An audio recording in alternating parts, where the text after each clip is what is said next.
Welcome to the CSL podcast. That's Chess, Sports, and Life. I'm one of your hosts, Rodney Smith, aka Heavy Hooks, and I got my other host, Kurnie Nickson. That's right. And again, if you're not familiar with me, I'm from Indianapolis, Indiana. I grew up playing all sports, but I ended up playing basketball in high school, college, and a little bit professionally. And that's how I know my co-host, Kurnie. I'll let him talk a little bit about himself. Yeah, I'm also from Indianapolis. I also played basketball in high school at North Central, then played college basketball at Kankakee Community College for 2 years, and then Anderson University in Anderson, Indiana for my last 2 years. And like I said, known Rodney since we was teenagers and competed against him. And he was a great player, and we developed a good friendship, and he's an even better person. I'm just happy to be on this show with him, and looking forward to today's topics. Man, that's what's up. I appreciate that. Yeah, you was tough in high school too, man. You was always one of the people in high school that we had to keep an eye on. So I appreciate that. Yeah, you're a great person too, man. I think that's why we are great friends, and I think this podcast is going to be a success. Two black men that can get along, even though they may disagree at times. Disagreements don't matter. I think that just highlights our different personalities and the way that we think and view the world, which I think is beautiful. So for people that also don't know, I just started doing music maybe 5 or 6 years ago, and I'm about to drop my first solo project, and I want to play my second single. It's called Dark Times, and the concept is in the name. It's about, how people deal with their dark times. My stage name or rap name is Heavy Hooks. I'm gonna play that so people can hear it. Share my screen and play that.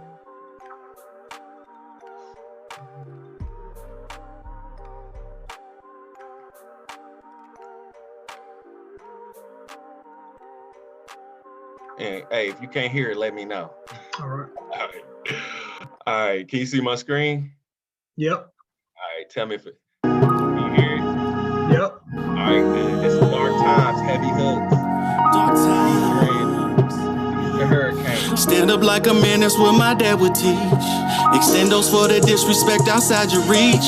Just scripture from the book of street that they would preach. Thank God for my mom, she kept me off the streets.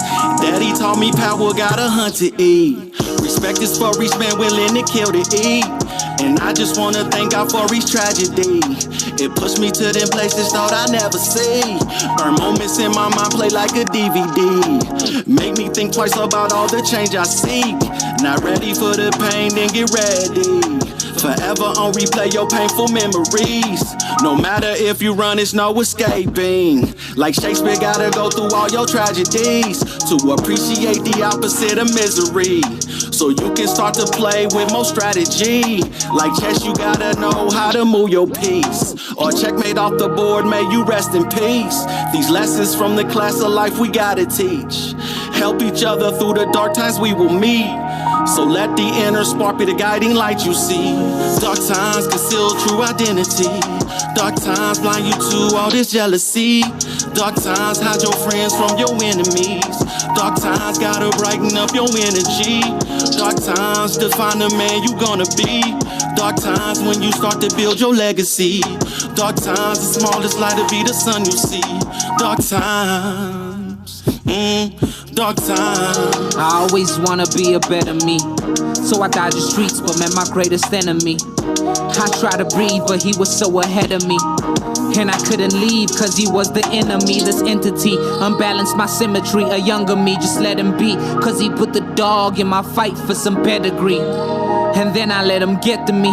Started believing all the things he said to me, like close the doors, they don't like you, nothing more left inside you at your core. You're so spiteful, just want more cause you're entitled. Like how am I supposed to live with all of that? I tried to get to the light, but he would claw me back, then hold me down till I would drown. Saying I'm not enough was his favorite sound. I would draw my own blood just to block him out. I was stuck in the mud with no one around. I felt broken, a discarded toy. My heart open, my soul destroyed. He pushed my buttons, tried to break me more, but I did something while laying on the floor. I reached for the light and pulled away from him. I prayed every night for all my sins, and it took some time, but I saw my blessings, and that's how I killed my depression. Dark times define the man you're gonna be. Dark times when you start to build your legacy. Dark times, the smallest light to be the sun you see. Dark times, dark times.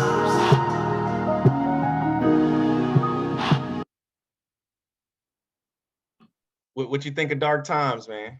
Man, I'm gonna be honest with you, and I ain't saying this just because you my guy. I like the song, man. Like I said, I like the beat, I like the melody, I like the chess reference. Yeah, man. Good song. I like who's the guy on there with you? His name is Caesar Hurricane, man. Yeah, I like him, man. Did you hear his whole verse was about how he killed his depression? Yeah, man. That's a good message, man. Yeah. Good song, man. Thanks, man. So I want to go ahead.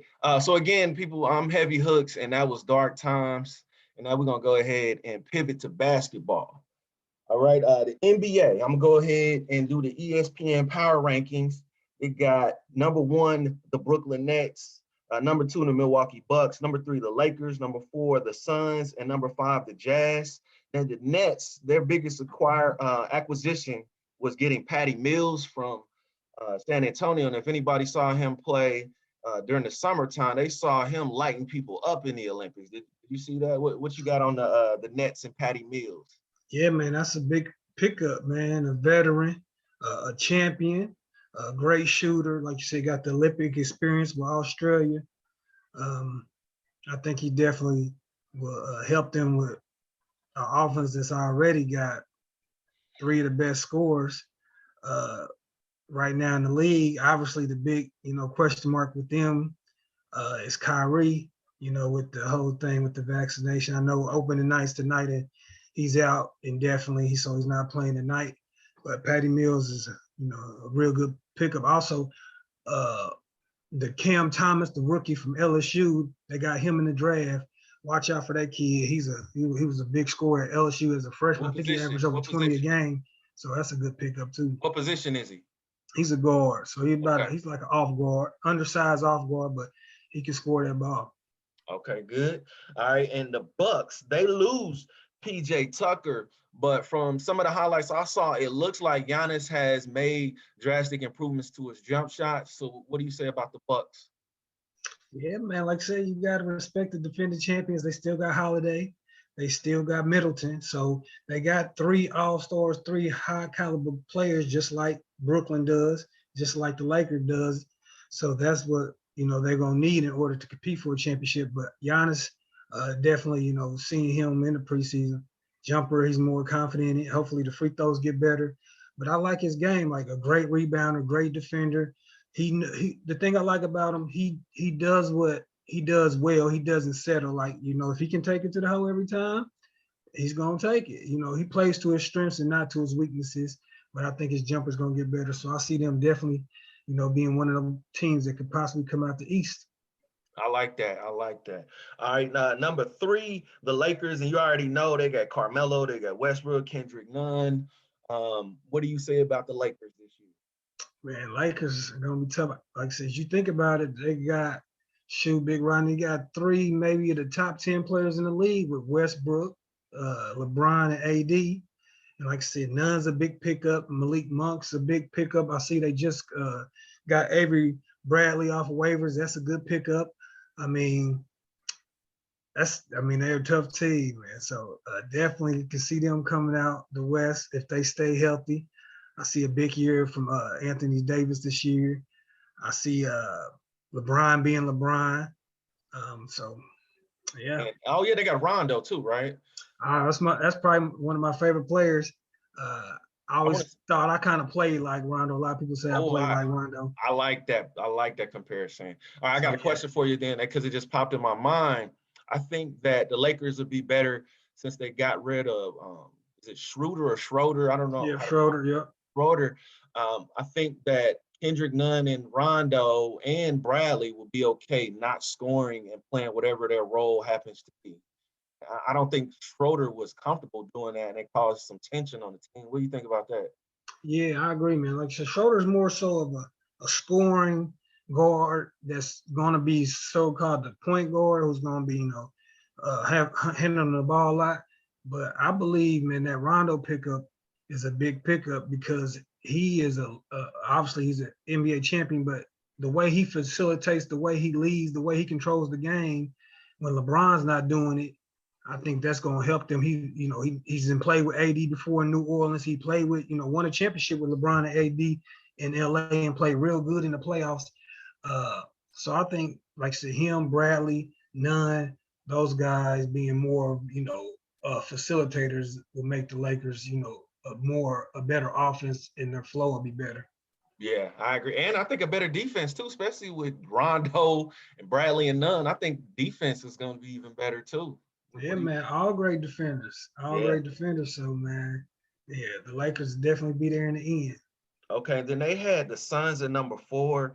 And the reason I kind of disagree, this is probably the only one I disagree with, because they re-signed Paul. That was their biggest signing, which means he's a year older, which means injury is going to be a big issue for them, and how much rest he gets. So what do you say about the Suns?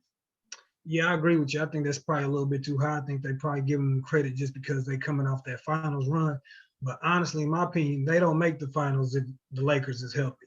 You remember AD got hurt, LeBron missed all those games. And I want to say in the play-in game, AD didn't play, right? Mm-hmm, and correct. Yep. In that play-in game with the Lakers, yep, Anthony Davis didn't play. So I don't think the Suns make it out that play-in game if Anthony Davis plays, and I don't think they make it to the finals with a LA team that's healthy, a Lakers team. Okay. And then number 5, they have the Jazz, and they signed 35-year-old Rudy Gay. I think that is a big pickup because he's much better than Niang. Is that how you pronounce his name? Yeah. Yeah, I think he'll perform much better than Niang. So what do you say about that and the Jazz at number 5?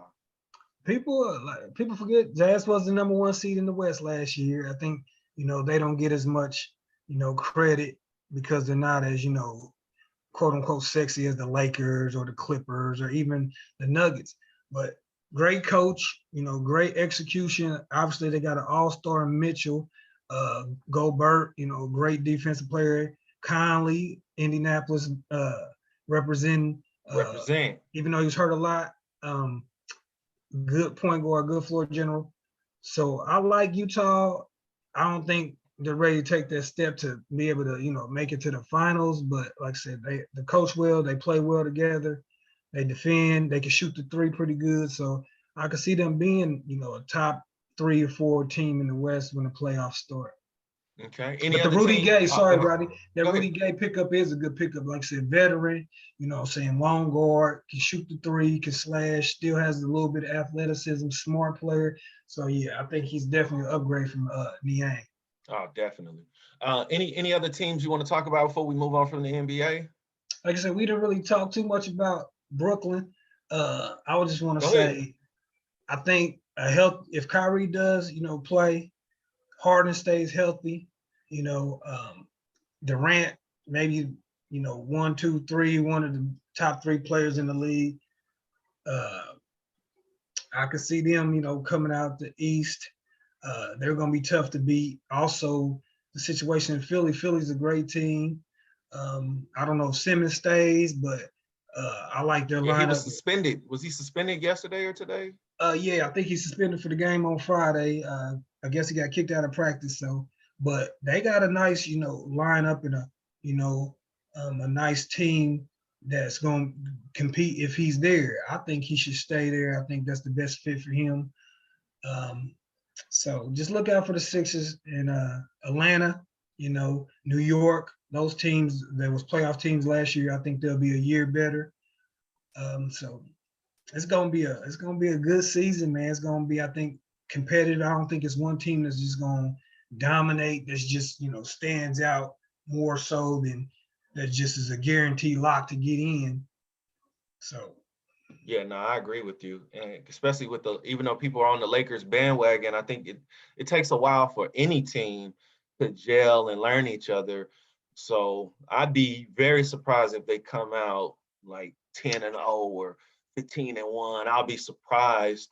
But I will not be surprised if they struggle early, and I'm not going to think that that means they're not a good team. I think it's going to take time. Another team another team that I want to see is the Bulls. I think the Lonzo Ball pickup was big for them. And Precinct looked like they were having fun and played well together. With Wiseman, is it Wiseman that's on it? Is that his name? Wiseman's in Golden State. He went to Golden State. I like Wiseman. Wiseman's in Golden State. So that's another team, man. Golden State. Golden State, yeah. Because is Clay back? I don't know if he's back yet, but if Clay comes back, I like Wiseman. He got hurt last year, so I think he'll be. No, I'm sorry. But before you go on, not to cut you off, but to cut you off and be rude. I'm not thinking of Wise. The dude from Florida State. That's who I'm thinking of. Is his name Wise? Do you know who I'm talking about? And he played for the Bulls? Yeah, this is his second year. Oh, you talking about Williams? Ain't it Williams? Thank you. Yes, Williams. I like him. I'm sorry, but go ahead. Finish what you were saying about Golden State. Williams, yeah, but Williams is he's tough.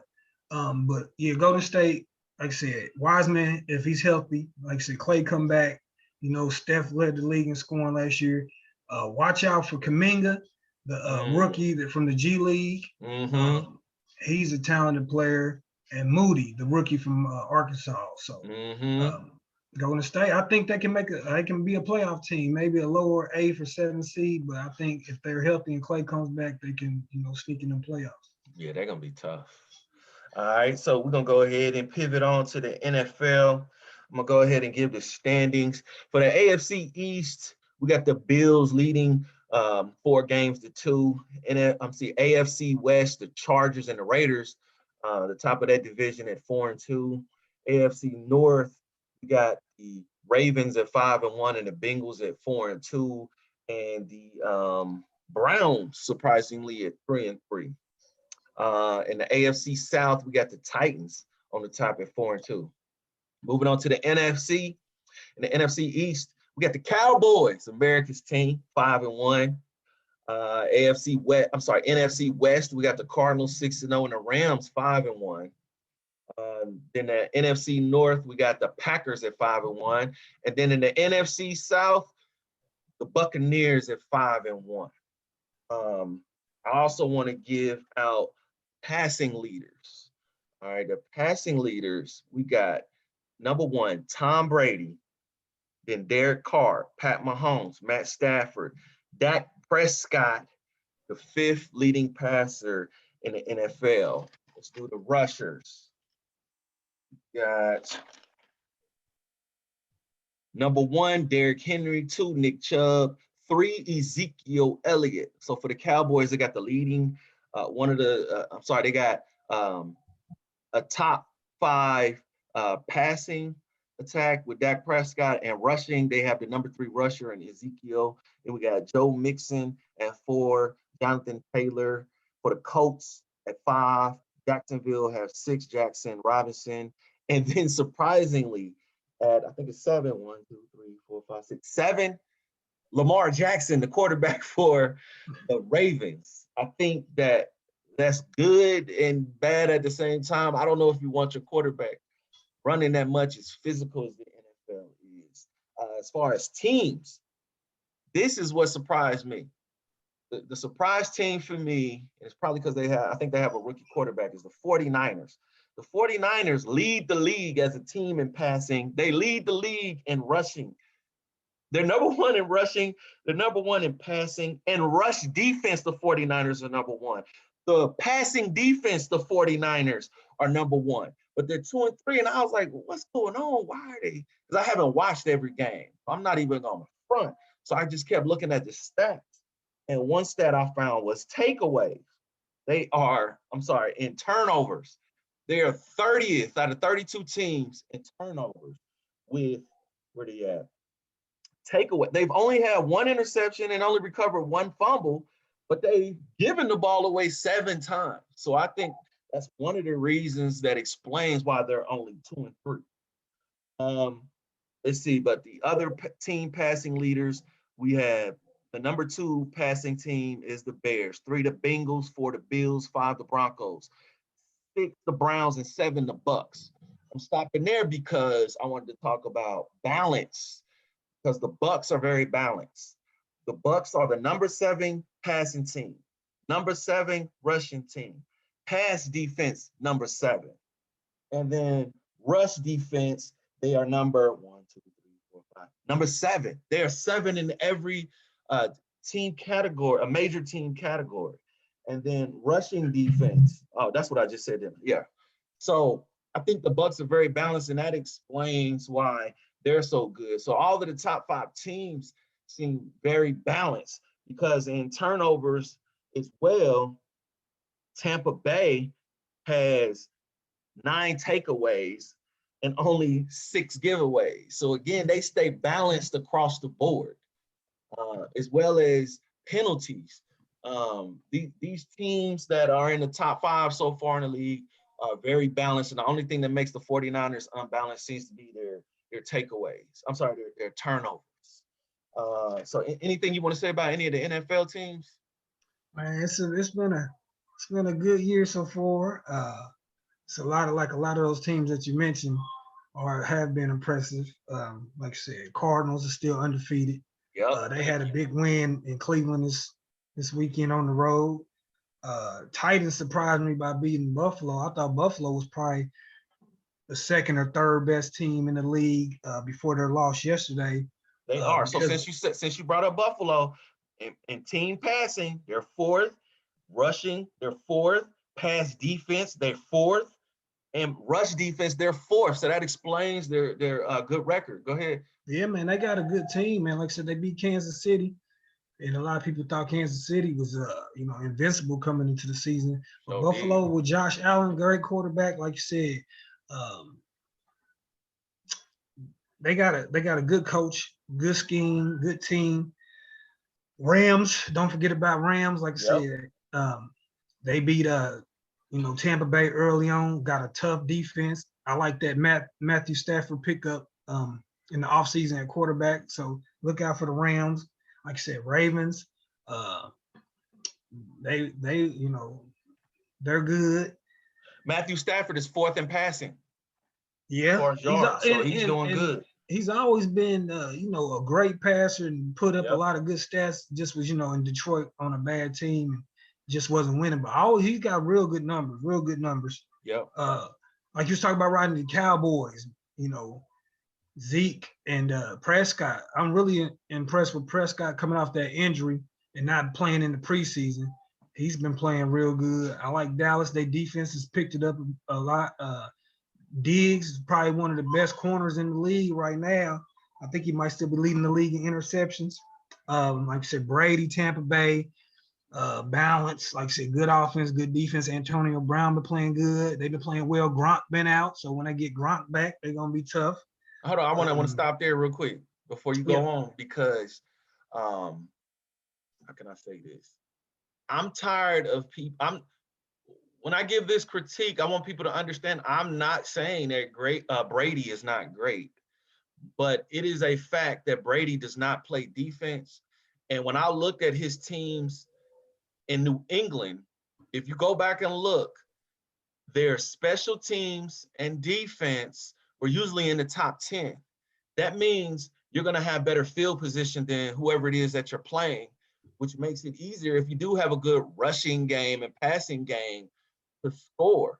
So that's not to knock Brady, but to have people, I want people to have a more well-rounded look at football or any sport that they look at, because in football, the quarterbacks do not play special teams and defense, nor do they block and run the ball. Right. So you can't take away the fact that he had all those things to help him. And another reason is I'm biased, and I ain't gonna lie, that I love the Colts. And when I look at the Colts, the only year, and a Peyton Manning fan, the only times that Manning wins, and it's the same for Brady, is when they have rushing, defense, and special teams. That, to me, that is a fact. The only teams that are able to overcome that is when usually the defense is like one of the best in history, like the Ravens, to overcome their offensive deficiencies. Right. But otherwise, you got to excel in more than just being a great quarterback. So what do you say to that before we move on? Yeah, man, I agree. Football, like I said, you got offense, you got defense, you got special teams. It's probably the ultimate team sport to put all those things together and then, you know, be able to adjust and stick to the strategy. Like I said, no knock against Brady. Like I said, Brady, like I said, the resume speaks for itself. The championship speaks for itself. But like I said, Belichick, even though I'm not the biggest fan of his, you know, good coach, put together some good teams when he was in New England to be able to make Brady look, you know, a lot, you know, better than other quarterbacks that, you know, in this era. Also, I don't think a lot of people give, you know, New England and even Tampa Bay, you know, last year with Brady, their offensive line, he has a lot of time in that pocket, man. You don't see Brady get pressured too much. So, okay, let me be rude again. Because I've looked at this stat, they keep the stat on time in the pocket. And in New England, he's always one of the top quarterbacks to get the most time in the pocket. Go ahead. Yeah, man. Like you said, he's not pressured too much. And then the times that you see him pressured, he doesn't do, which any quarterback wouldn't, you know, do as well as when he's sitting there and he has all day to, you know, pick apart, you know, the defense and throw it to the slots and, you know, so yeah, man, it's definitely a lot of more factors than just the quarterback and their play. A lot of things, like I said, offensive linemen, you know, right tackles, you know, left tackles, you know, strategy, time of possession, et cetera, goes into, you know, a successful quarterback and a successful team. Yep. All right. Anything else you want to say about the NFL this year? I know, just hope the coach continue to do better. You know, we're gonna represent the coach all day. So hopefully, man, they started getting better. That Baltimore game was a total meltdown. But we getting past that and we moving forward. We got a good win against you know, Houston. So hopefully, and I ain't gonna lie, I'm biased again. The only reason I'm happy about the Baltimore game because Lamar Jackson is a great black quarterback. I ain't even gonna front. Hey man, he did his thing. Yeah, but Colts all day for real. Before I forget, I wanted to also go over the Overtime Elite League. If people don't know, the Overtime Elite League is a league, for high school juniors and seniors to go there and compete against other top level high school players around the country and actually be paid and be able to make money off their image and likeness. Overtime Elite League says this on their website: there are 3 things missing for players in today's basketball ecosystem: player development, education, and economic empowerment. And it says also that Overtime Elite League is here to fix those things. It features 30 high school juniors and seniors, each player guaranteed a minimum of $100,000 a year, full healthcare coverage and disability insurance, and they're free to earn revenue from their image and likeness, and will complete an academic program that they say is very rigorous. 3 famous people are backing this league: Jeff Bezos of Amazon, the rapper Drake, and Kevin Durant. 2 large signings they had was, I'm gonna jack up their names. Jazayan Gartman. Yep. How you say his name? Yep. They signed him to a 1-year contract for $650,000, and Bryce Griggs a 2-year deal for $1.2 million. What are your thoughts on this Overtime Elite League? Man, it's a fascinating concept. It's definitely something that's different. It's a model that was taken over in Europe. You know, other countries, you know, been doing it with their, you know, prospects when they're, you know, you got players like Ricky Rubio, you know, playing professionally when he was 14, you know, so it's nothing new. It's just new over in the United States. But I think it's a great opportunity, you know, for some of these young men, especially if, you know, situation where you can make, like I said, with Gortman making $650,000 at 17 years old, you know, some of these kids might be coming from impoverished areas. Some, kids, families might be struggling financially, and they got a great talent, and they can capitalize on that talent before they, go to the NBA or go play professionally. So I think it's obviously it's not going to be for everybody, but the top prospects, I think it's a great opportunity for them to capitalize on their talent, to, get the necessary training to improve their skills. You're still getting your education, you're getting compensated for it, you're traveling, you're competing against the best, you're getting exposure online, and you're networking, getting, life skills. My only thing, and I want to ask you this, is once you decide to, join Overtime Elite, you cannot play collegiate basketball. So they're technically professionals. So once they sign, when they're 16, 17, or junior, senior high school, they can't go play for Duke or North Carolina, or in your case, Rodney, or Purdue, or play Division I or any type of college basketball. They can still, which Overtime Elite still puts $100,000 towards their college education if they do not sign a pro contract. So they can go to college, and Overtime Elite to pay for it. They just can't play college basketball. They can still do the education. So my question to you is, you have a son, and even you was a big time player, obviously played Division I basketball, was a big time recruit coming out of Indianapolis. Would you have done that at your age, or would you have your son do that, where you take the money, you're a professional, but Rodney Smith never plays at Purdue? So to make it to this league, I guess I would be considered like one of the top 30 or so players in the country. Correct. Yes, I would go play in this Overtime Elite League because, especially now looking back, I definitely would do it knowing what I know now, because coming out of college, after 4 years of college, most people's first job is anywhere between 20 and 60,000. So as a high school junior, I can make at least 100,000 minimum, right? Minimum. That's more than anybody, I think, in my family probably. So yes, I would advocate for my son too, because the numbers speak for itself. There would be no other time where he'd be able to do that. But then once he's finished, he ain't about to, me or him wouldn't be going to college, no way. We'd probably, if we didn't go to the NBA, we'd go overseas and make nice money over there. That was another mistake that I made, is I was looking at the numbers. I figured, so when I came out of Purdue, I went and trained in LA with Penny Hardaway, Bo Outlaw, Paul Pierce. Then my play out there got me a tryout with the Indiana Pacers. I get cut. My agent was the historical Fred Slaughter. He represented the NBA refs in the 70s. And when I got cut, he told me, I only deal with NBA players. So I went through a little depression, didn't know what to do. I played, in these little leagues, and then finally somebody saw me, and they said, it was, I think Iceland said I could play for 19,000. In my mind, I'm running the numbers. I'm like, 19,000, I know I can make at least 30, 40, since I got a Purdue degree, right, which I did end up making, but I didn't realize that 19,000 was only for 5 or 6 months, and that my salary would probably triple or quadruple after that first season, because I was the first person in my family to play professional basketball. So I didn't know.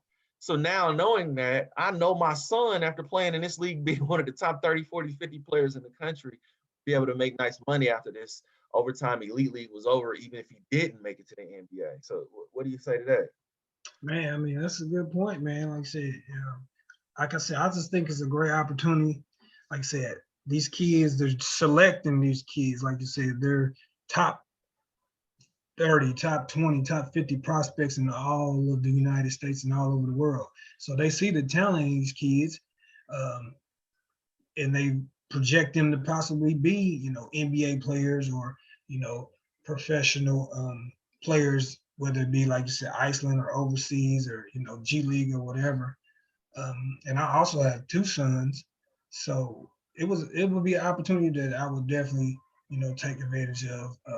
And like you said, you can always go back to school and get that education, but I don't think you can pass up on that type of money and that type of training and that type of nutrition that, you know, in competition that you're getting at the high school level. Because like when you played at Pike, you know, and y'all, you know, you had a great team, great player. Like I said, you were Indiana All-Star, got a Division I scholarship to Purdue. But you think about the teams that you were playing that wasn't in our conference, just say when you played against us, or, you know, y'all had a strong schedule, but it's not going to be like a schedule that Overtime Elite's going to play. When you're playing the top prep schools, you're you know, traveling to, you know, they travel internationally playing against, you know, professionals, other professionals. So you're getting better and better at a level that, you know, back when you were in high school that you wouldn't get if you played against a lower level high school team. Or even like you said, you're a dominant player. So if you, some games you might be playing against guys that would never play college basketball, let alone at D1 or Purdue. So that's not saying you're not getting better. It's just at that, you know, game or those games, they're not challenging you. But if you're every day playing against the best in practice, if you're getting the best training, like you said, the best, you know, nutrition, eating healthy, you know, I don't think you can pass up on that opportunity. And like I said, that's just for 2 years in high school. Like I said, these kids after high school, you know, can go to the G League or go overseas and more than likely will play in the NBA. But I don't think you could pass on that type of money, especially like I said, we talk about 1.2 million for 2 years or $650,000 for 1 year. Yeah, so. Yeah, and I want to say this too, because, you know, since this is the life part too we're talking about, no other profession would turn down that money. That would be insane. And at 17, you can enlist in the military and die for your country. So why can't you play basketball or tennis or golf professionally for that money? I think the only apprehension people have that's in the media is not a true apprehension. They're voicing something I think that is class-based and racial. I think people get upset when they see Black people from impoverished areas being able to have that opportunity to make money that most people will never make. I think that angers our society. What do you think about that? Yeah, man. Like, I think that our society is based off of doing the right thing, quote unquote. Like I said, go to school, get an education, get a good job, get benefits, et cetera, et cetera. And that's just the standards. That's the status quo. You know, then you have, you know, the exception to certain rules where, like you said, you might have a talented teenager with this gift to put, you know, the ball in a hole or to jump and dunk or pass and dribble that can go and not have to go 4 years in college to get a degree from Stanford or, you know, Ivy League school or IU or Duke or wherever, and be able to skip those steps and be able to make a lot of money or make, you know, millions of dollars more than anybody with a so-called traditional education or that went the traditional route. And more than likely, like I said, a lot of those guys is going to make that type of money, the millions of dollars, and not so-called go through the educational system or maybe go to college for a year and get drafted and never go back. Those are African Americans. So I think you have a point where people might look at it like, why is this person that has, you know, can play basketball, making millions of dollars, and this person might have did the right thing and, you know, took out loans and went to, you know, college to get an education, got their degree, and they might be in debt or they might have a good job, but it's not, like you said, paying them $20 million a year, $10 million a year like you would if you was an NBA player. So I think, you know, a lot of that might be, you know, a little, you know, jealousy because of, like I said, you got these African Americans or not even, you know, just African Americans, any type of minority making, you know, a lot of money, you know, playing a sport. But like you said, though, it's based on typically what people, that's why I say class too and not just race, because you're right, regardless of the race, it's not normal for anybody to make that amount of money and be able to skip college and work in a job.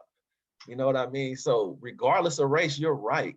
And I'm not saying, and I don't think you are either, that it's okay or good for anybody to make that amount of money, especially not an athlete that does nothing for society. Putting a ball in the hole or running it down the field or tackling somebody does nothing to end poverty or hunger or homelessness. So I'm definitely not advocating that our society should be set up this way. What do you say to that? Yeah, I mean, we didn't make the rules. Right. We just go by them. Like I said, in the ideal world, obviously, like I said, teachers, people that keep us safe, people that build our infrastructure, make it more of a difference, or people that's saving lives with the COVID, or nurses and doctors, et cetera, et cetera. Obviously, they should be compensated more than somebody that runs a football or hits a baseball. We understand that's not the reality of it, but at the same time, I'm not mad at somebody that was born with a gift, that is passionate about doing something, even if it is a sport, even if it doesn't technically save a life, or it's not a cure for cancer, and it's just a game that you're making millions of dollars doing.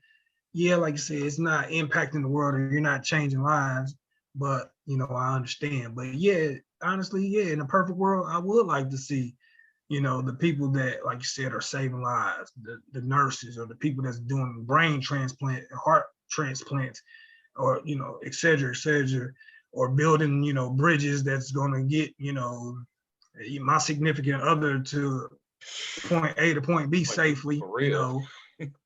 Could be making millions of dollars, but obviously, like I said, that's not the reality. So. But you're right too, and I don't want people to think that I'm saying that either, because he said he's not mad at the person that has the skills to be able to get compensated for those skills in this system. I'm not mad at that person either. I'm mad at the system. We should all be looking at these systems that enable this to happen. So you're correct. I'm not mad at that person either. Clearly, I had to be mad at myself and my brother and you.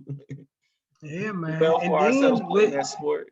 And then the beauty, I think the beauty of life, man, is that those people do have a chance. Like you said, the traditional people that might not be the best, so-called, in our society, we praise education, we praise those things. There's some people that just aren't the scholars, right? And they can still go out and make a living. They have that gift or that skill, whether it be a skill trade, whether it be an athletic gift.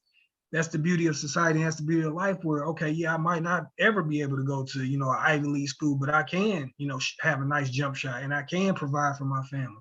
So it's, it's a double-edged, sword in that aspect, where it's like, okay, those people still can contribute to society, even though, like I said, their contribution might not be what we look at as, significant or life-changing, like you said, or like a nurse, or somebody that saves lives, or a teacher that educates our youth. But everybody can't be, LeBron James, but at the same time, everybody can be, the RN at, Eskenazi that's, helping kids, survive. Okay, well, we're going to go ahead and get into it, because I totally agree with you. And what I would want to add, and I think we were going to talk about this later, I guess we could talk about it now. Only thing I would say is that one of the fixes I think we should have in our society is a federal job guarantee, so that what you're saying happens, so that everybody can have a living wage doing the very thing that they're good at. And the reason I'm saying that is this society right now doesn't compensate all people for their skills.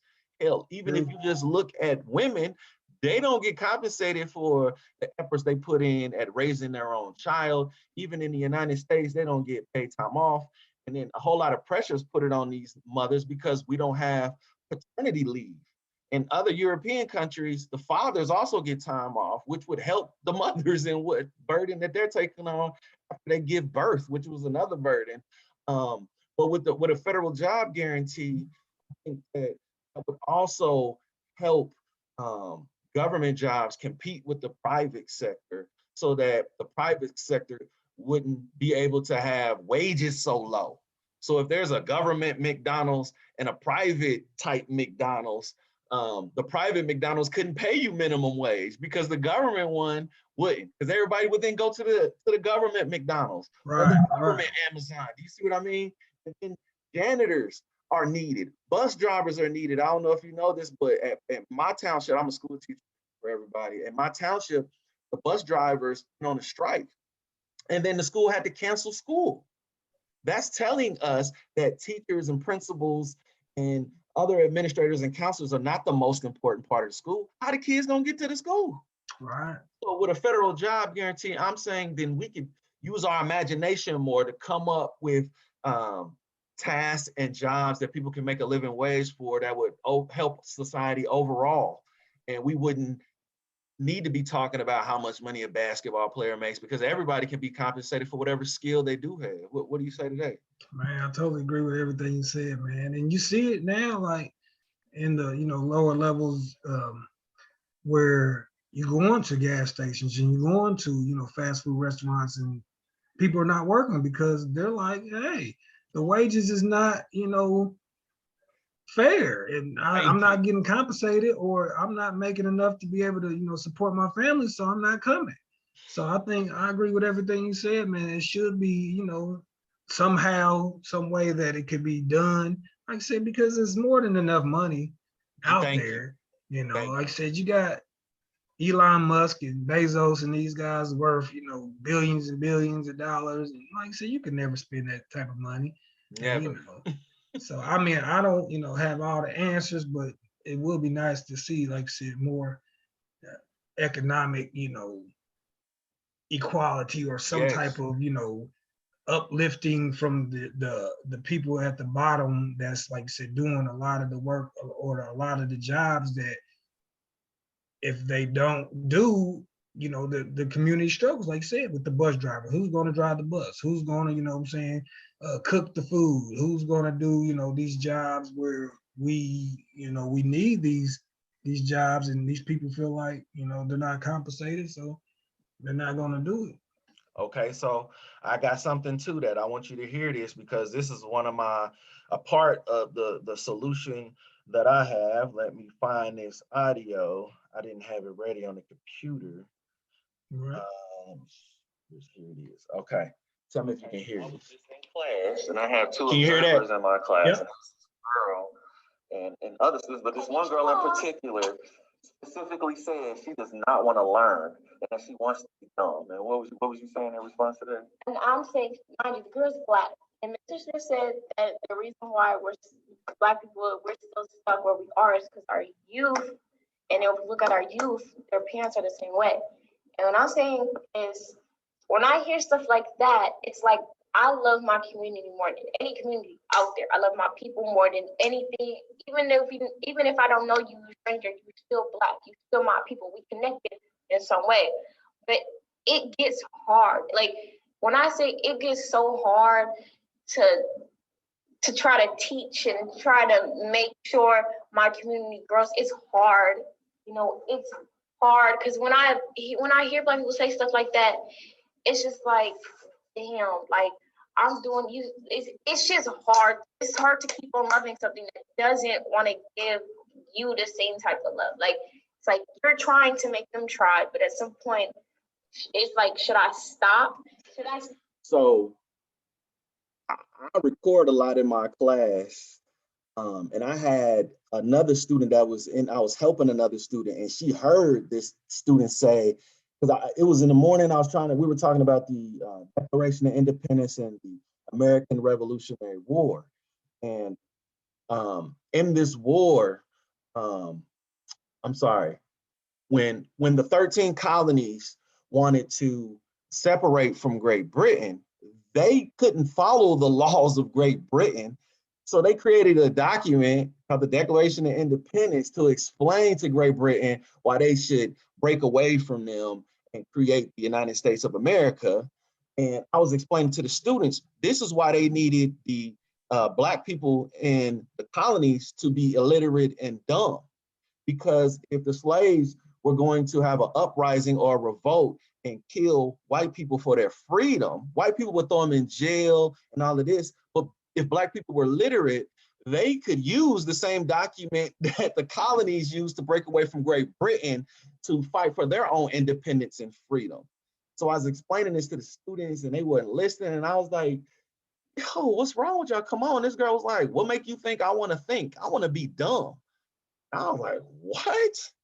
Why would you ever want to be dumb? And I had my student in there and she heard it. So you were listening to my student who heard this young lady say she wanted to be dumb, and then the other students were a lot of the other students said, yeah, I want to be dumb too. And I'm bringing this up because one of my solutions is to change the educational system to where our youth are more engaged so that they understand what they need to do when they get older politically and economically. So what do you say to all of that? It's tough, man, and I had to go off to you for what you do, man. I know you definitely make a difference, and you probably, as you know, you can't save everybody. You know, not everybody wants to be engaged. Not everybody's going to want to learn, unfortunately. But the ones that do, you know, you do what you have been doing, and that's like say, giving them tools, giving them that knowledge and that education, and you know, informing them about, you know, history, the present, and the future, and you know, just be optimistic and, you know, keep on. The ones that, like I said, want to be dumb or say they want to be dumb or don't want to learn, you know, you just continue to, you know, encourage them and, you know, try to make a difference in them, and hopefully, you know, their train of thought, you know, change. Yeah, well, that's a perfect segue then, because next is chess. And I'm sitting with one of the #1 ranked blitz chess players in the world in the class C, right? Yeah. How many classes is it? Well, it's that I don't know. So you got, like, you know, you got your super grandmasters, you got your grandmasters, you got your international masters. So it might go down to class F. You know? So it's that's the beauty of chess, where, like we talked about, it's like boxing. You know, it's hold on before you go there, because I wanted to connect it to what I was just saying. So you were just saying that even though I have students that don't want to learn, I should still continue to teach, because there's some people that will learn. To me, that connects to me and you playing chess, because every time I play you, I know you're better. I know you're gonna win.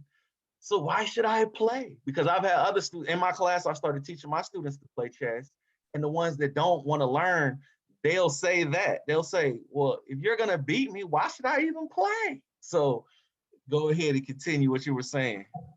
Yeah, and when you're playing casual chess, you know, it's all right, you know what I'm saying, to, you know, play against higher rated players and better players, because more than likely you're gonna lose. More than likely, you know, every time you might lose.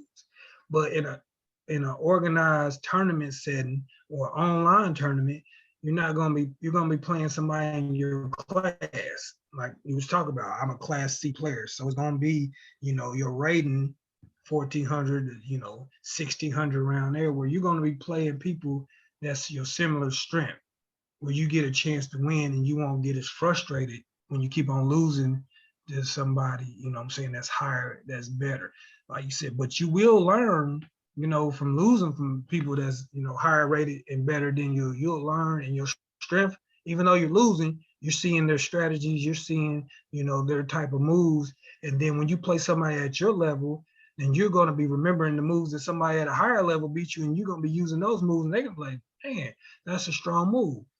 It's levels to it. It's just like boxing. A featherweight's never going to be able to beat a middleweight, you know, and that's why they have classes. Why? Tell us why. It's just levels to it. Like, it's just like with chess, you know. Obviously, in boxing, if I weigh 118, I'm not going to be able to beat somebody. If we're both professionals, or we're both experienced, and we're both, you know, boxers, if I'm 118 pounds, I'm not going to beat somebody that's 160 or 168 or whatever, heavier, you know. And, you know, it's just not going to happen. It's just, you know, physics is just a lot of things. It's just like chess. And like I said, I'm not going to beat some of those super grandmasters. You know, I'm at you know what I'm saying, 1590. I'm not going to beat somebody that's 2500. It's just not going to happen. But you can play those people, lose to those people, and learn from those people. But it's just different levels to it, where that's why they do have weight classes in boxing. That's why they do have classes in, you know, in chess. Yeah, and I think this is that very same concept is what all teams try to do throughout the season. You always start off playing somebody that you know you're going to beat, usually, so that you can try to improve on the skills that you do have and work on the deficiencies that you know you have. At least as a coach, I'm sure that's what they're thinking, or the GMs too. And you want things to gradually get harder, which is when the season starts, you do want to start playing tougher competition so you can see how you match up. You can see if you've improved any. Because if you just play people on your same level or below your level, how do you really know how good you are? Yeah, I agree. And then, any sport,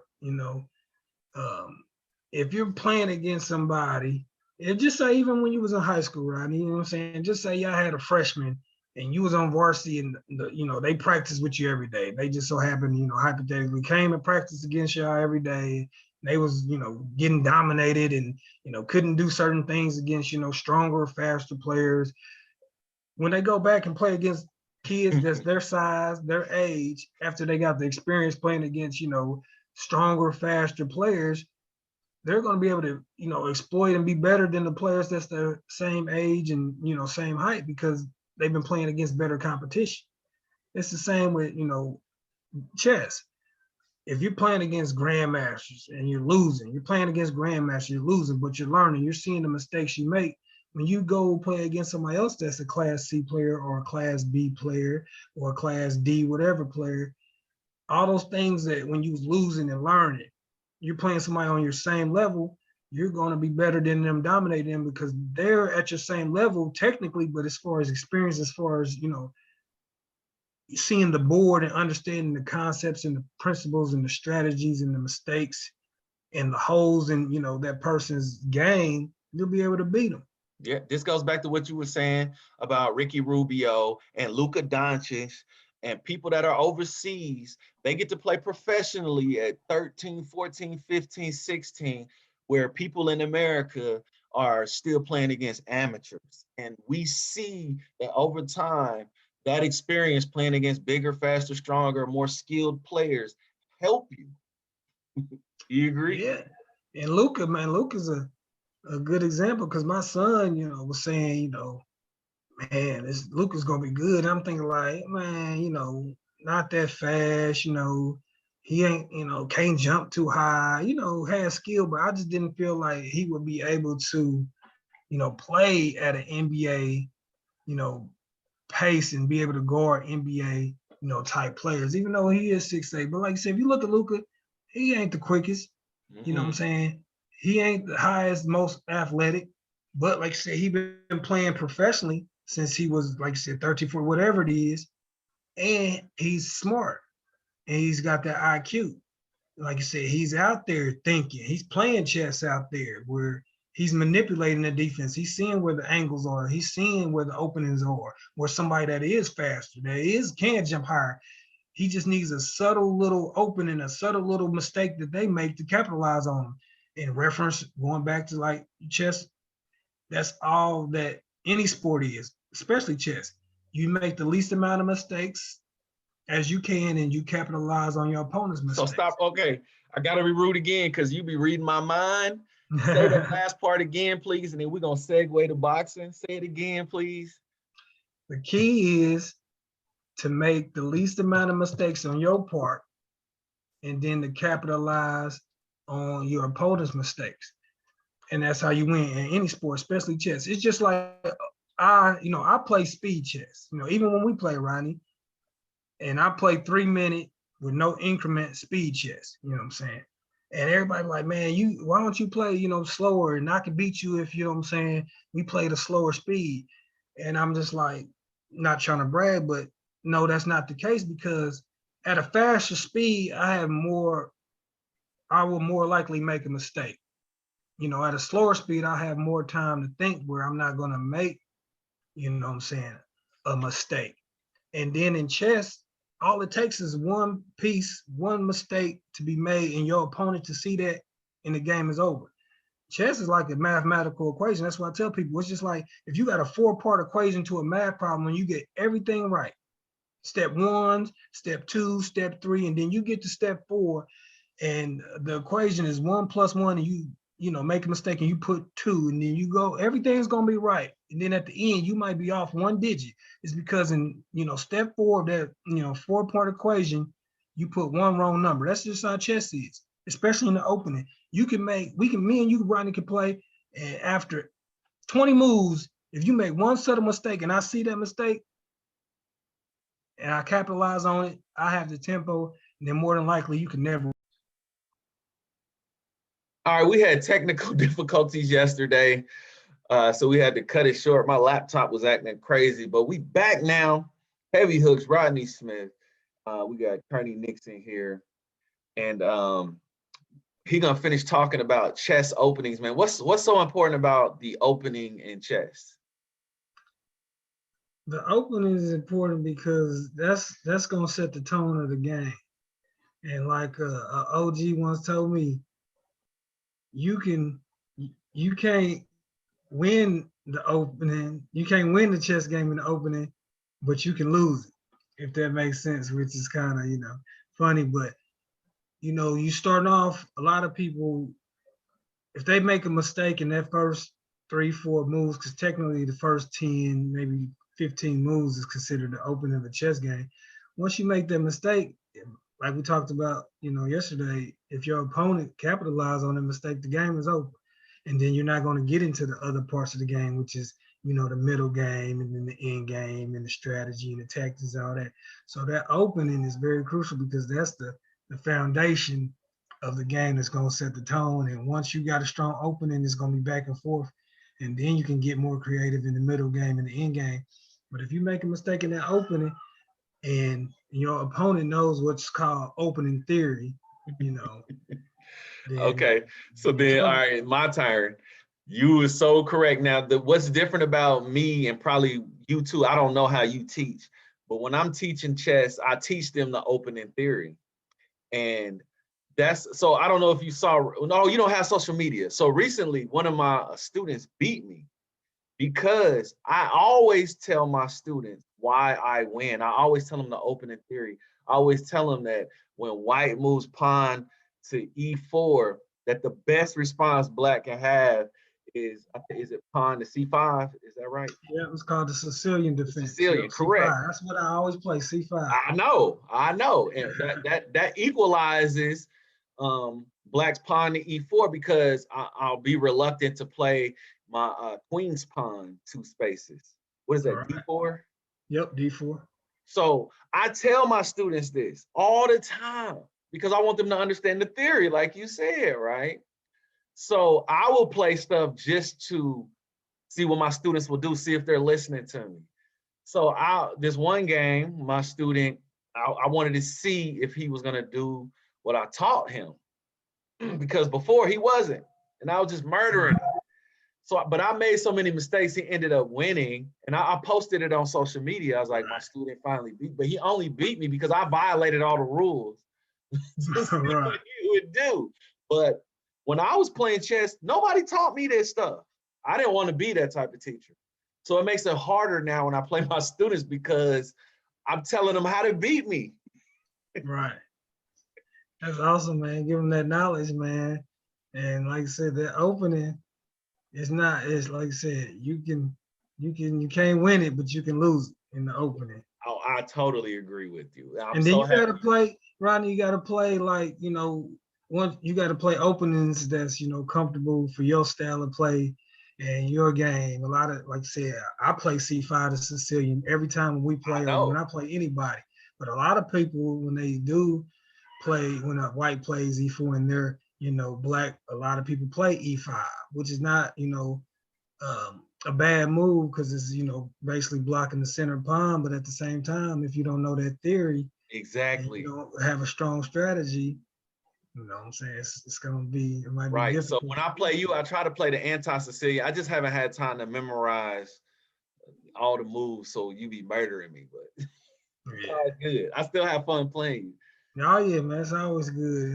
And like we talked about yesterday, it's levels to it, man. That's the beauty of it. Like you said, it's if you play me and I might be beating you because obviously I'm at a higher level, but I guarantee you, anybody that's at your level and at your rating, they don't stand a chance against you because you got a strong game and you only gonna compete, like I said. You saw me get better. Haven't you seen me get better?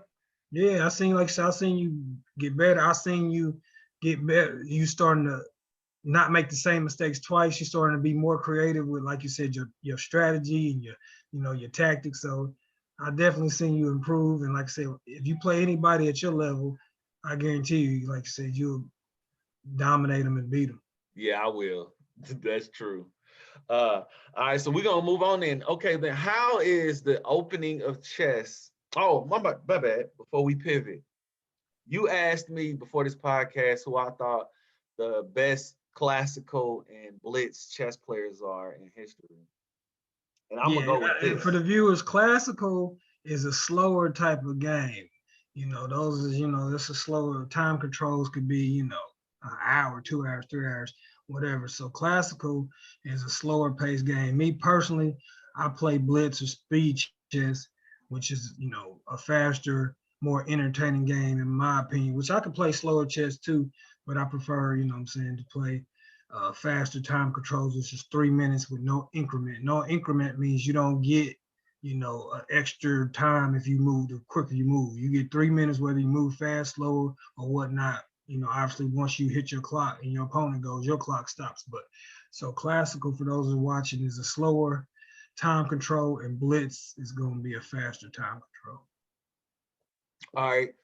So from what I read, everybody is going with Magnus Carlsen for #1 overall for blitz and for classical. And from what I read, I disagree. I'm going with Gary Kasparov. Is that how you pronounce it? Yep, Kasparov. I'm going with Gary Kasparov for the best blitz and classical, because from what I read, when Gary was playing Magnus in blitz, he was murdering him. If you read up on it, when they first started playing, Magnus did beat him in some classical, but when they switched to blitz, Gary was murking him and murking everybody.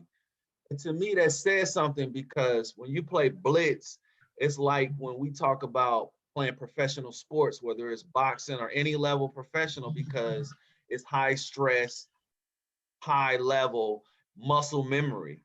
So if you ain't up on your theory, how to respond to each opening, each move your opponent applies on you, then you're gonna suck. So that's why I'm going with Gary for overall classical and blitz. So what say you? Who's your #1? Dude, before I go, do you gonna just go with your one player, or do you want to go top 5? If you don't, that's fine. Okay, I picked my top 4. I got Gary 1, Magnus Carlsen 2, Bobby Fischer 3. I'm going with Maurice Ashley, the first Black Grandmaster, at #4, and I didn't go to #5, so you got me there. No, that's fine, man. I appreciate you doing your research. That's an impressive list, man. Good list. And like I said, I'm gonna go with #1, and Magnus. I'm not being biased. I'm gonna go with the American Bobby Fischer. Oh, you going with Bobby? Why? And I say this because you factor in 1972 when he was the world champion, or when he played, in the 60s, the 70s, they didn't have computers. Oh. So I'm factoring in the depth of knowledge and the access to computers, the access to software, the access to more grandmasters and more players in today's society, where Magnus is #1, and Magnus has had the highest rated, and Magnus is the #1, player in the world, and Magnus is the #1, blitz player, and has multiple blitz world championships. And don't get me wrong, he's a great player, but back when Fischer was breaking all the records and had the highest rating, was doing all the things Magnus was doing back then, they didn't have, software. They didn't have the access to all the information. They just had books, and they just had, their own intuition and their own, creativity. Mm-hmm. So imagine that if Bobby Fischer had the access to all the material in the click of a mouse like Magnus has. And the same with Kasparov. I think Kasparov, great player, great world champion, but so is he your #2? His era was I would put Kasparov #2 and Fischer #1. Okay. And I say that Kasparov had, the reign, for over 20 years or however long, and was as world champion, but his era was when, the computer was starting to get more popular and the software was going to be more popular. If you do the research back in, like you said, the 70s or whatever, with Fischer's time, it was like maybe I'm going to say, and this is not, concrete, maybe 100 grandmasters in the world, maybe 100 at the time in the 70s.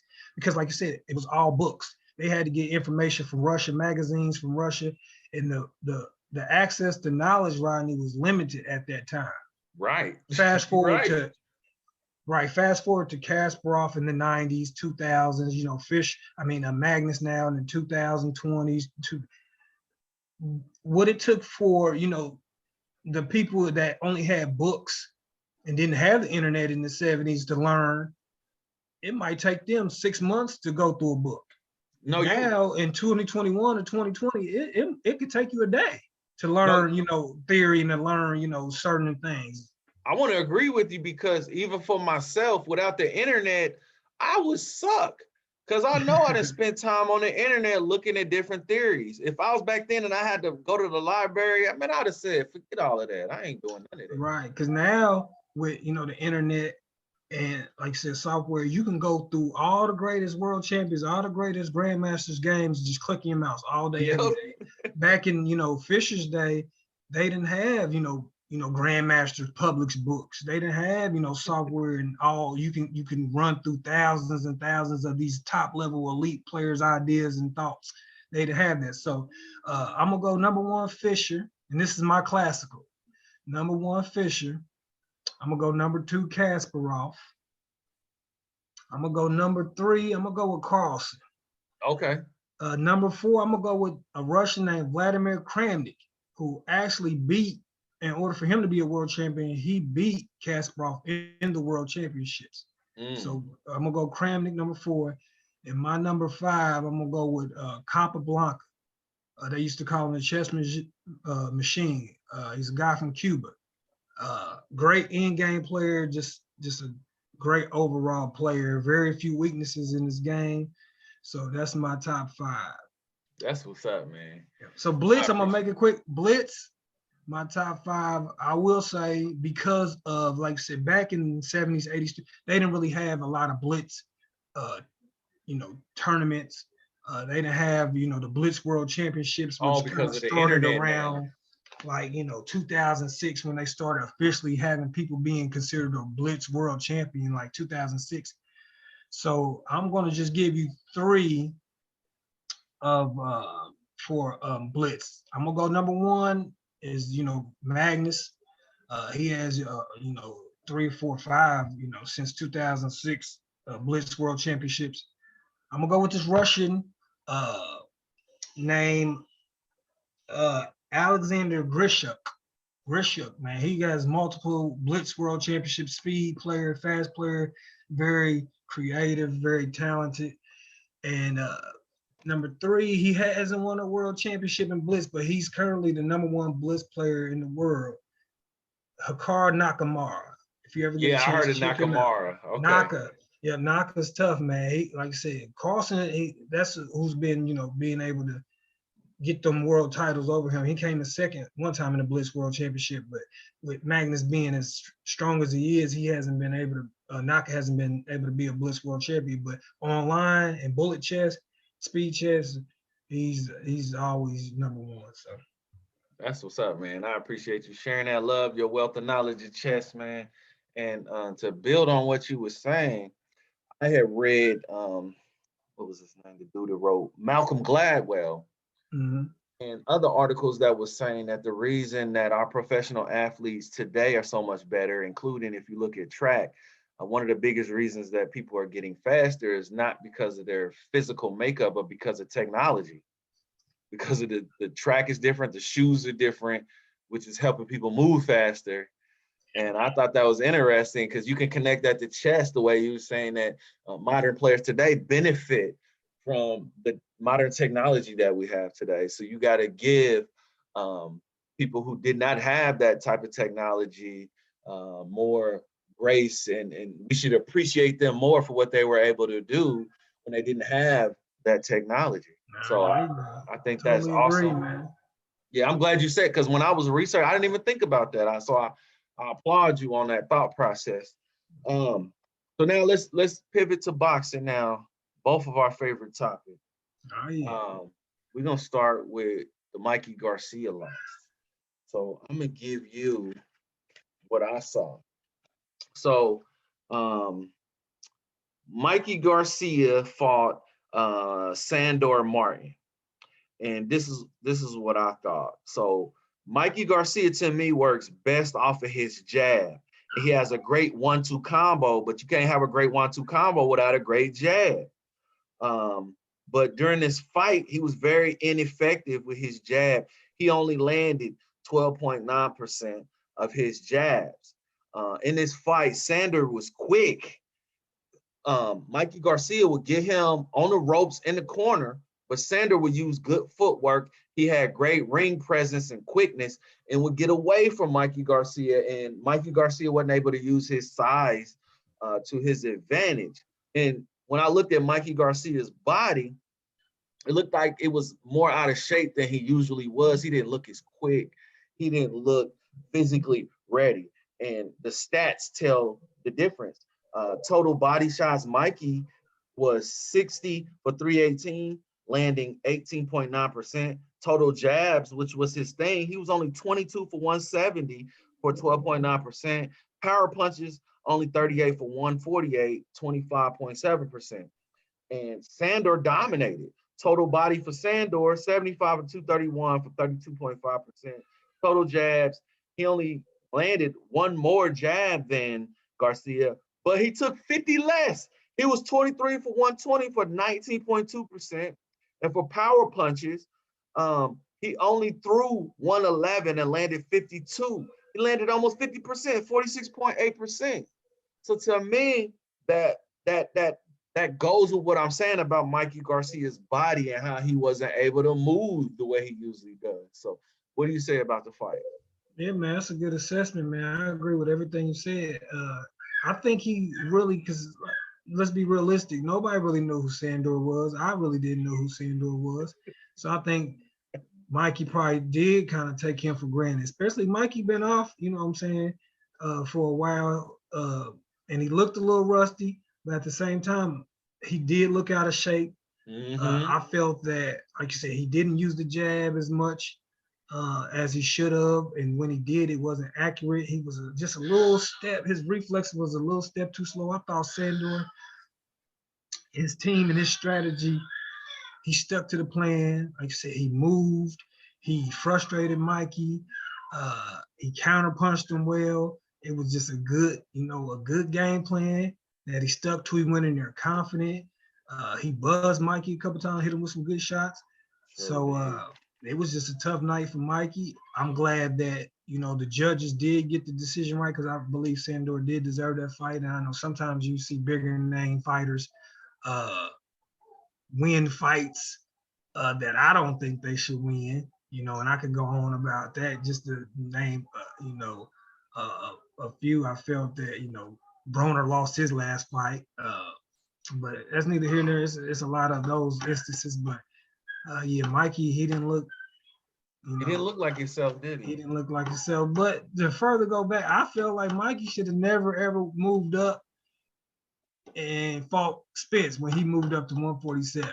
Yeah, I thought that fight didn't look right. Like, yeah, I felt he should have stayed at 140. Dominated that. Yeah, I felt like he should have stayed at 140. And I think even after that, I believe, I'm not sure, he fought Vargas and he won, but I just felt like that 147 weight was just not a weight that was best suited for him. So yeah, my question is to you, where does he go from here? Who you think he fights now? Or does, it's hard to get, a big name fight after that? Yeah.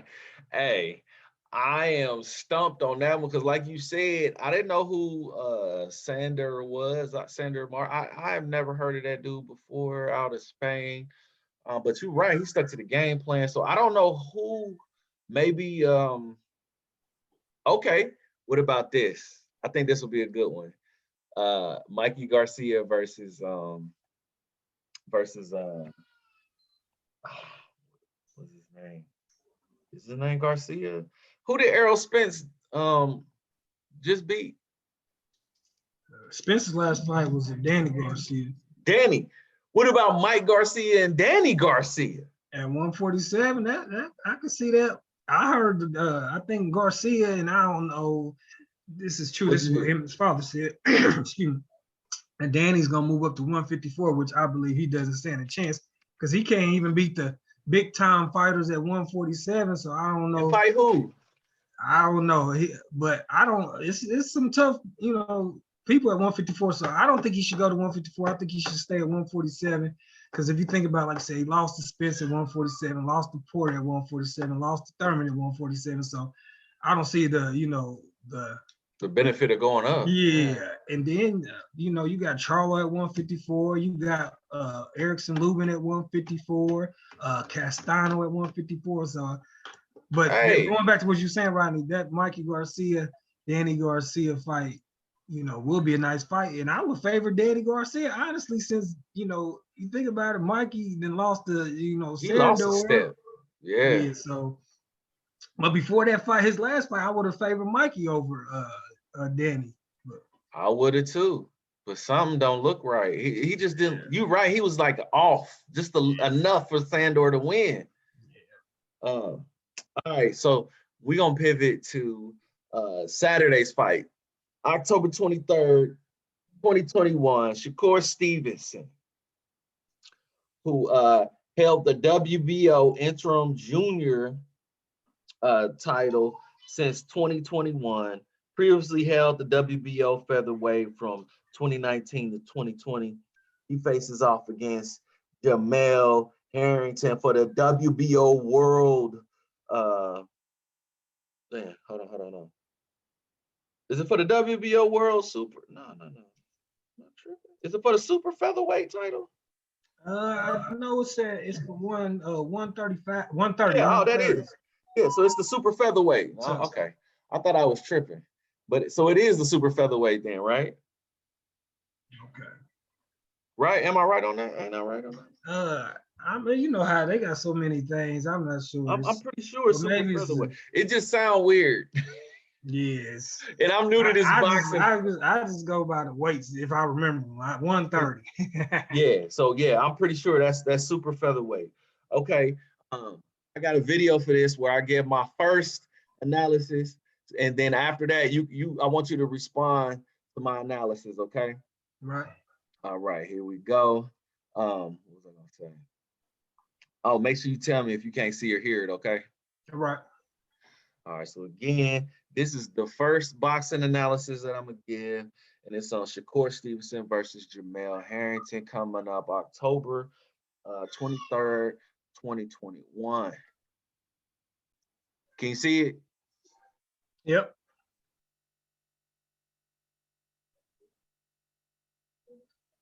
The screen is up. I can see the screen. It ain't playing just yet. Oh, it ain't playing? You couldn't see it? But the screen appeared. It just didn't start playing. Okay, hold on. Let me try it again.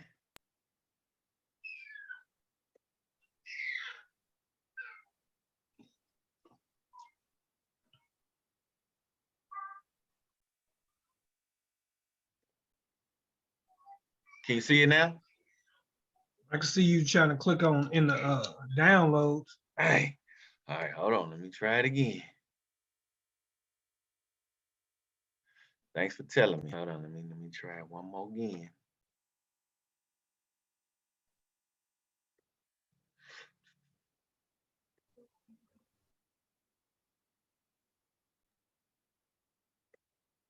Can you see my screen now? Hello? Kurnie?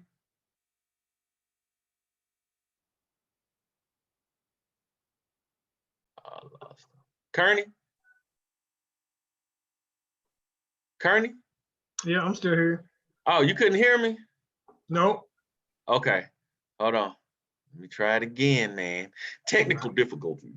It happens, man. All right. Can you see my screen yet? Yep. Do it say it? You see it? It's showing showing a little bit of it, and then it's a black screen in front of it. Okay, hold on. And the backdrop is showing it, but okay, hold on. The main screen is all black. Main screen is all black.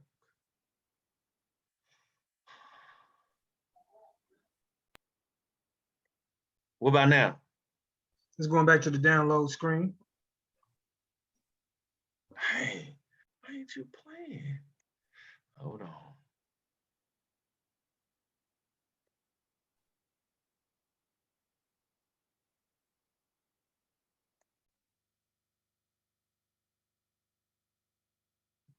What you see now? The download screen, you're clicking on the mouse. Okay. What about now? Saturday. There it is. 23rd, All right. 2021. Can you hear it? Stevenson versus Yep. Herring. All right. WBO champion Jamel Herring. Here's what he does well.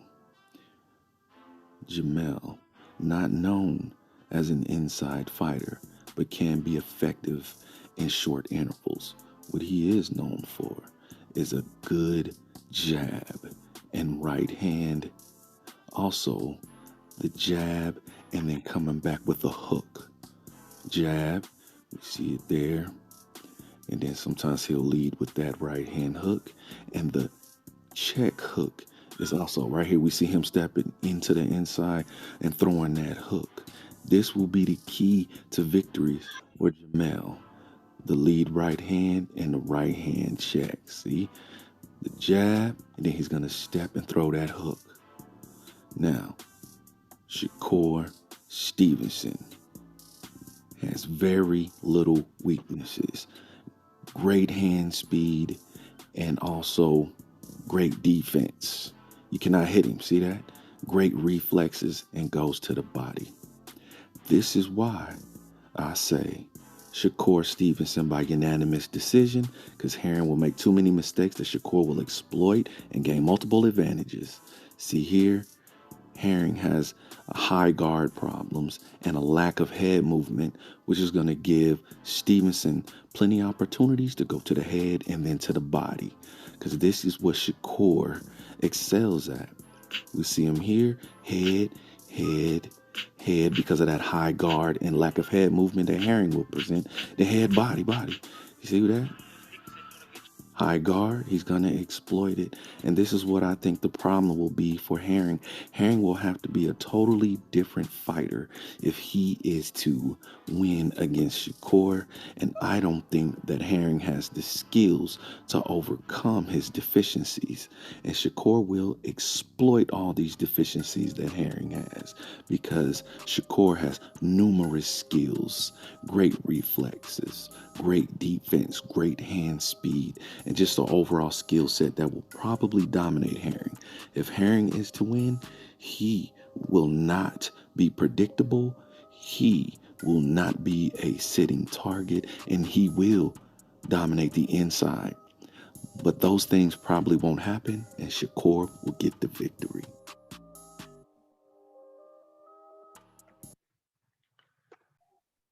Was you able to hear it? What you think?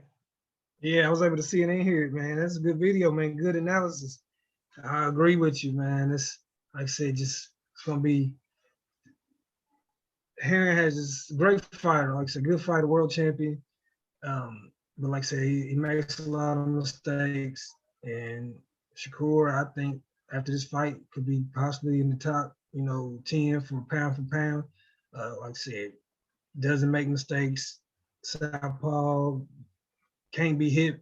Probably the best defense in boxing right now. Smart, poised. Like I said, has pop on his punch. Nice jab. Keeps the distance. Good reflexes. Just a complete fighter. Yeah, that's what I said. That's why I put in the video. I think Herring on his losses were the southpaws, and Shakur is a southpaw, and Herring has a habit of circling the same way against southpaws, and the southpaws that beat him timed it up and threw that left hand really well. And I think that's going to have problems for Herring. If Herring is to win, he cannot be predictable, and he's going to have to dominate the inside. But that's not how he typically fights. So it's going to surprise Shakur if he does that, and everybody watching. So that's why I'm going with Shakur too. Yeah, like I said, I'm gonna go with you. Unanimous decision. I've watched a lot of Shakur's fight. I don't even think he's ever lost a round. So I think he'll probably win every round. unanimous decision, and I won't be surprised, like I said, that he gets a knockdown or maybe even a stoppage during the fight, with just the constant, frustrating Herring and the constant, throwing his punches. Because I know last fight, a lot of people, even though he won every round, dominated his fight, a lot of people, I guess, was, upset he didn't go for the knockout, and he, listen to those critics. So I wouldn't be surprised if it ends in a knockout in favor of Shakur. Okay. Yeah. I honestly, I want Herring to win because I just love his story. Being in the military, losing a daughter to SIDS. I think it's an interesting story. And the fact that Shakur was talking crazy to Herring for some reason, even though Herring's a good guy, I thought that was weird. And just his story makes me want to see him win. Plus, being an older person going against a younger person, I got to root for Herring, man. Yeah, he's got an amazing story, man. I like Herring's story, man. You definitely root for him. Like I said, he's served our country. Like I said, did lose his daughter. But once a champion, I was a champion. That's the thing. Even if he loses his belt, on Saturday, he'll always be a world champion. You're so right. I don't think he beat Shakur. But once a champion, I see what you're saying, that we don't have to devalue who he is in our minds just because he loses to Shakur. Is that what you're kind of saying? Right, and then he loses his belt. If you lose your belt, once you get the belt, even if you lose it and never get it back, you still, in history, you was a world champion. Yeah, I'm glad you said that. I'm so glad you said that. You're right. I like that. All right, so then we're going to pivot to the prospects. I got another video. All right. Tell me how I did on this one too. So let me know if you can't see it. All right, you see me going to the downloads, right? Right. Okay. All right, here go the prospects. Is it coming up? Not yet. It ain't up? Nope. Okay, hold on. Let me try it again. What am I doing wrong on this?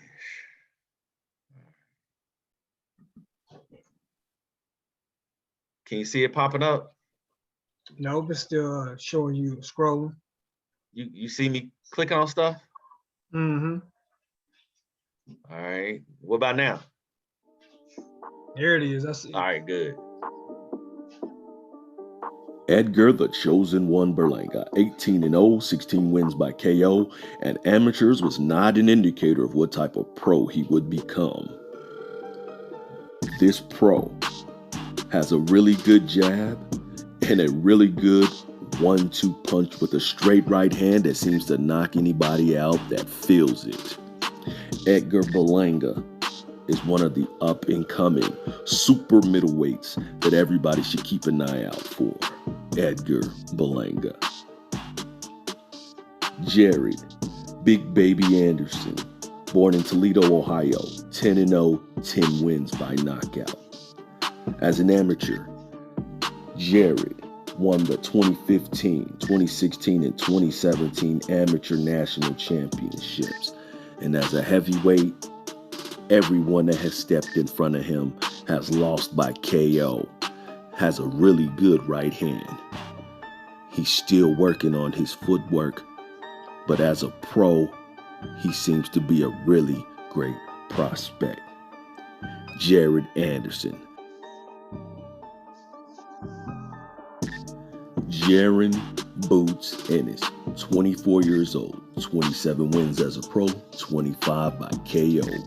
Silver and gold U.S. National Golden Gloves champion in 2014 and 2015. And as a pro, only 2 of his bouts did not end by KO. Very elusive boxer, but very explosive with defensive skills similar to the great Cornell Whitaker, but possesses athleticism and power that allows him to hit his target with precision from multiple angles.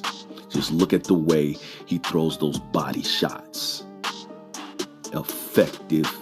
Be on the lookout for Jaron Boots Ennis. Virgil Ortiz Jr., welterweight, Mexican-American, 23 years old, born in Dallas, Texas, 18 wins, 18 by KO. held the WBO International Welterweight title in 2021. Winner of the 2013 Junior Olympics. Snapping powerful jab with power in each hand, keeps his punches tight and effective. Big win against Maurice Hooker. In this fight, he displayed that powerful snapping jab and powerful right hand. Be on the lookout for Virgil Ortiz Jr.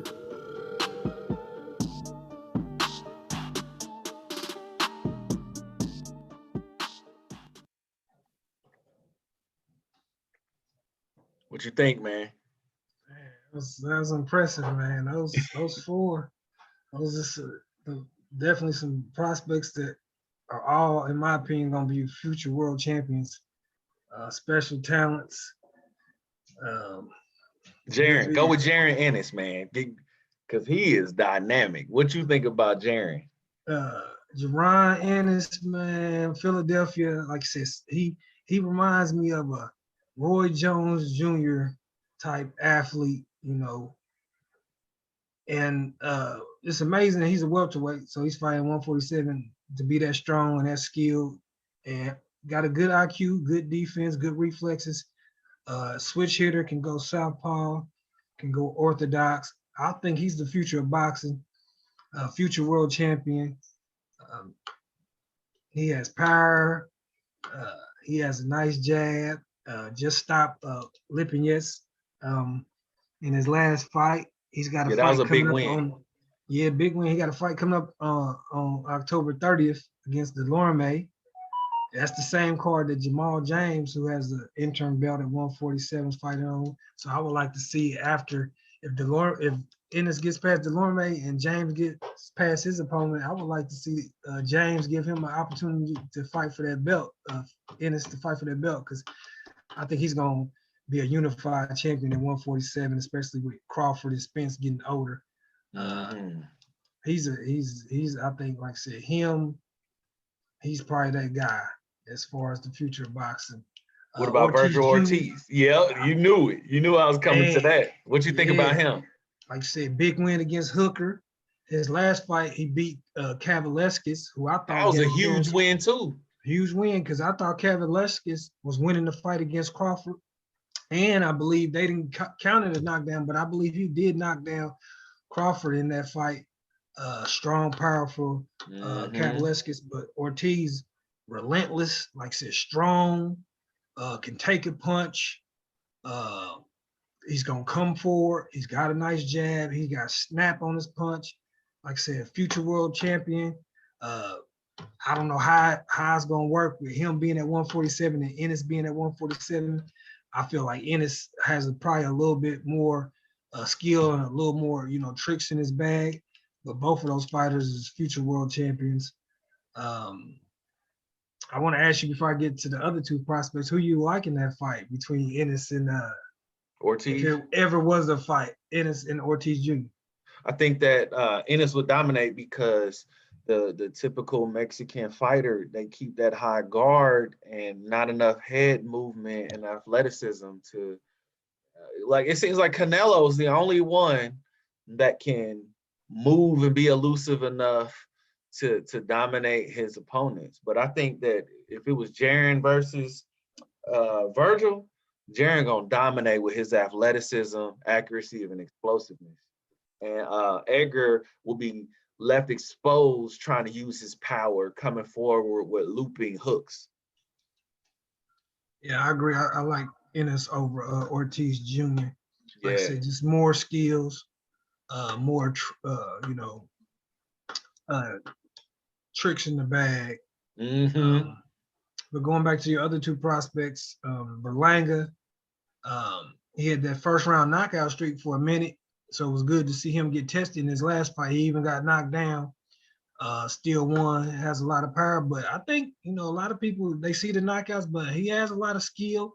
You can see his game getting better, him being more poised and, being more using his boxing skills and his patience. He's still walking down his opponent, but I think in his last couple of fights, he's been, even though the competition has gotten better, he has been looking more so not for that first round knockout, but more so to show off other skills that he has in his arsenal. And Jared Anderson, he's one of the from Ohio, which Ohio, man, they got a lot of good fighters coming out of there, a lot of prospects coming out of there. They got a kid. They got Duke Reagan, and I got a list of people. I'm gonna give it to you after we get off this meeting. But they got a kid named Duke Reagan, and it's several other kids from Ohio that's coming up, man. That's tough, man. And then they got Bronner's from there, Robert Easter's from there. So they got talent coming out of there. But Anderson, I think he's gonna be a future world champion. Like I said, all his wins been by knockout. Great. He got power. He's got a nice jab. He's got, a presence in the ring where he's calm and confident, even though he's real young. I think he's gonna be the future of the heavyweight division. Okay. And like I said, I think all four of those are future world champions. Yeah, I agree. When I was watching Jared, he looked very poised to be such a young boxer, taking his time, picking his shots. I thought he did a good job. So that's it. I hope everybody enjoyed the podcast. Next week, we'll have a special guest. One of my former students is going to be on the podcast. Hopefully, he keeps his appointment with me. He's a rapper. He goes by Karan. So hopefully he's on the podcast with us. He wants to talk more basketball, but we'll still talk NFL, NBA, and boxing. Kurnie Nickson, Rodney Smith. We out. CSL podcast. Peace.